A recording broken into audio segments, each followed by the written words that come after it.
Hello बच्चों, कैसे हो सब।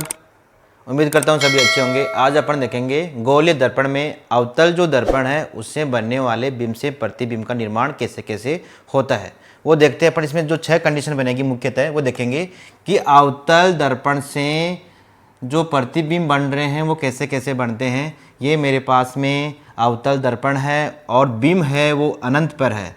तो अनंत पर है तो मुख्य अक्ष के प्रकाश किरण समांतर रहेगी, मुख्य अक्ष के जो प्रकाश किरण वो समांतर रहेगी और हमेशा ही परावर्तन के पश्चात वो फोकस से ही गुजरेगी।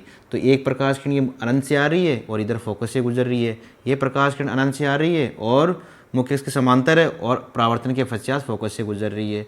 जब वस्तु अनंत पे हो तो उसका जो बिंब है, बिंब से प्रतिबिंब वो फोकस पे बनता है। ये अपनी कंडीशन फर्स्ट हुई, ठीक है। इसी प्रकार जब अपना बिंब है या वस्तु है वो वक्रता केंद्र तथा अनंत के बीच में हो, वक्रता केंद्र तथा अनंत के मध्य में हो या बीच में हो, तो यहाँ पे अपन देखते हैं कि इसके समांतर इस जो बिंब है इस यहाँ से प्रकाश किरण जो चल रही है मुख्य अक्ष के समांतर चल रही है और परावर्तन के पश्चात अपन किरण का नियम पढ़ा था, हमेशा फोकस से गुजरेगी।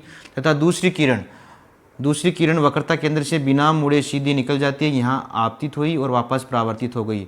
जहाँ पर ये दोनों किरणें परावर्तित किरणें जहाँ मिल रही है वहाँ पे अपना क्या बन गया, प्रतिबिंब, जो कि प्रतिबिंब वस्तु से छोटा है और उल्टा है और वास्तविक है, ठीक है। इसी प्रकार जब बिंब वक्रता केंद्र पे हो, जब अब की बार अपना जो बिंब है वो वक्रता केंद्र पर हो तो इसी से ठीक उसी प्रकार से मुख्य अक्ष के समांतर प्रकाश किरण चलेगी और परावर्तन के पश्चात फोकस से गुजरेगी। इसी प्रकार एक प्रकाश किरण फोकस से गुजरेगी, ये फोकस से, और वो प्रकाश किरण परावर्तन के पश्चात मुख्य अक्ष के समांतर, ये परावर्तित किरण और ये वाली परावर्तित किरण जहाँ मिल रही है वहाँ पे क्या बन गया, प्रतिबिंब, जो कि वस्तु के बराबर होगा। जितना बिंब है उतना ही प्रतिबिंब बनेगा, जहाँ पे है उसी के जस्ट नीचे यानी उसके उल्टा बनेगा।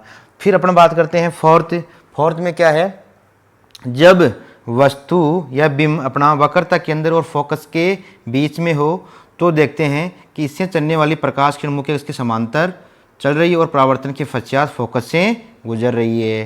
ठीक उसी प्रकार प्रकाश किरण वक्रता केंद्र से इसको अपन इस वस्तु को मानते हुए यहाँ से आपतित हो रही है और परावर्तन के पश्चात किधर मिल रही है, इस बिंदु पे मिल रही है।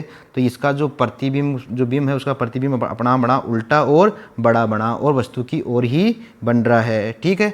इसी प्रकार जब वस्तु या बिंब फोकस के ऊपर हो, जब वस्तु या बिंब फोकस के ऊपर हो तो इससे चलने वाले प्रकाश किरण मुख्य अक्ष के समांतर परावर्तन के पश्चात फोकस से गुजरेगी तथा दूसरी किरण वक्रता केंद्र से बिना यहाँ से आपतित हुई और परावर्तित होने के पश्चात ये जाके अनंत पे कहीं न कहीं मिलेगी, जिसका जो इस प्रतिबिंब से बनने वाला बिंब, इस बिंब से बनने वाला प्रतिबिंब बहुत ही बड़ा होगा। ठीक उसी प्रकार जब वस्तु या बिंब अपना फोकस व ध्रुव के मध्य हो, ये अपना ध्रुव है और ये फोकस इसके मध्य में हो या बीच में हो, तो यहाँ से चलने वाले प्रकाश के मुख्य अक्ष के समांतर और परावर्तन के पश्चात फोकस से गुजरेगी। तथा दूसरी किरण इधर से वक्रता केंद्र से निकलेगी। जब इन किरणों को मैं आगे बढ़ाऊंगा तो इनके बीच में जो गैप है, जो दूरी है वो बढ़ती जा रही है, तो ये आगे कहीं पे भी नहीं मिलेगी। जब इनको मैं पीछे की ओर बढ़ाता हूँ तो एक बिंदु से मिलती हुई प्रतीत होती है, एक बिंदु से मिलती हुई प्रतीत होती है, जिसे अपन ए डैश बी डैश कहते हैं, ए डैश बी डैश कहते हैं। इस बिंब का प्रतिबिंब ए डैश बी डैश बनता है। तो अपन ने आज ये देखा कि अवतल दर्पण से बनने वाले प्रतिबिंब जो कि 6 कंडीशन है, बहुत ही शानदार रूप से देखा कि जब वस्तु अनंत पे हो तो फोकस पे बनेगा उसका प्रतिबिंब, जब वस्तु आपकी अनंत और वक्रता केंद्र हो तो जो बनने वाला जो प्रतिबिंब है वो वक्रता केंद्र और फोकस के बीच बनेगा, उल्टा बनेगा और वास्तविक बनेगा।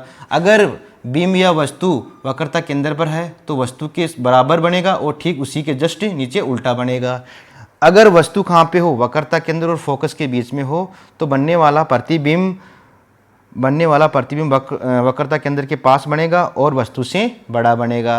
अगर वस्तु या बिंब अपना फोकस पे हो तो बनने वाला प्रतिबिंब अनंत पर बनेगा और काफ़ी बड़ा बनेगा और वास्तविक बनेगा। अगर वस्तु अपनी फोकस और ध्रुव के बीच में हो तो